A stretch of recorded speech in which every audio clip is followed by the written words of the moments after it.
Britain के प्रधानमंत्री ऋषि सुनक की भारत यात्रा सबसे ज्यादा चर्चा में है। सुनक की सादगी का हर कोई कायल हो गया। पत्नी अक्षता के साथ उनकी तस्वीरें खूब वायरल हो रही हैं। वहीं बांग्लादेश पीएम शेख हसीना से बातचीत करने के लिए जमीन पर ही घुटनों के बल बैठ जाना, लोग उनकी ये तस्वीर भुला नहीं पा रहे। ये बता रहे हैं कि दरअसल उनकी जड़ें कितनी मजबूत हैं और वो आज भी सुनक अपनी जड़ों से जुड़े हुए हैं। भारत उनका अपने घर जैसा है। यहाँ आकर वो ऐसे लुत्फ उठा रहे थे जैसे कोई बच्चा अपने ननिहाल पहुंचा हो। कभी वो बच्चों से मिलते तो कभी किसी सरकारी महकमे के अधिकारी से हंसी ठहाके लगाते।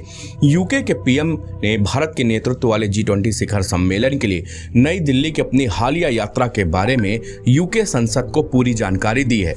सुनक ने यूके के सांसदों को बताया कि भारत के साथ मुक्त व्यापार समझौते यानी कि FTA की दिशा में पीएम मोदी के साथ उनकी गर्मजोशी और सार्थक चर्चा हुई है। हाउस ऑफ कॉमन्स को संबोधित करते हुए 43 वर्षीय नेता ने अपने और अपनी पत्नी अक्षता मूर्ति के भारतीय संबंधों और भारत में वित्तीय हितों के बारे में बात की। ऋषि सुनक ने अक्षता मूर्ति के संदर्भ में कहा कि जैसा कि सार्वजनिक रिकॉर्ड का मामला है, मैं और मेरा परिवार भारतीय मूल के हैं। मेरी पत्नी और उनका परिवार भारत में वित्तीय हितों के साथ भारतीय नागरिक है। पीएम सुनक की पत्नी अक्षता एन नारायण मूर्ति की बेटी है। एन नारायण मूर्ति मल्टीनेशनल कंपनी इन्फोसिस के संस्थापक है। ऋषि सुनक ने भारत यात्रा के अपने 3 प्रमुख उद्देश्यों पर भी प्रकाश डाला।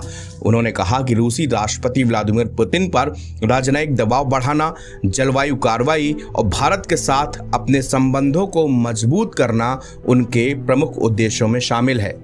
ऋषि सुनक ने कहा कि मैंने रक्षा प्रौद्योगिकी हमारे देश के बीच मुक्त व्यापार समझौते में हमारे संबंधों को मजबूत करने पे पीएम मोदी के साथ गर्मजोशी से चर्चा हुई। उन्होंने कहा कि पुतिन में दिन ब दिन अपने G20 साथियों का सामना करने का साहस नहीं है। उनके कार्यों से यूक्रेन में भयावह पीड़ा हो रही है।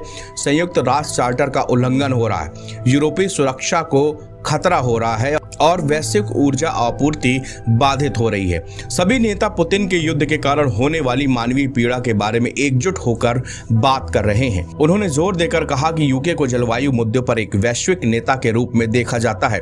G20 पर मैंने ग्रीन क्लाइमेट फंड के लिए 1.6 बिलियन पाउंड से अधिक की रिकॉर्ड प्रतिबद्धता जताई है, जो कि यूके द्वारा अब तक की सबसे बड़ी अंतर्राष्ट्रीय जलवायु प्रतिज्ञा है।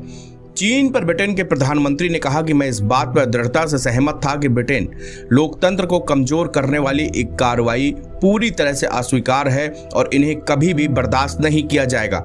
मैंने मानवाधिकार के प्रति यूके की दृढ़ प्रतिबद्धता पर भी जोर दिया है और मैंने स्थिर संबंधों के आधार के रूप में स्थिरता और अंतर्राष्ट्रीय कानून बनाए रखने के महत्व को स्पष्ट किया।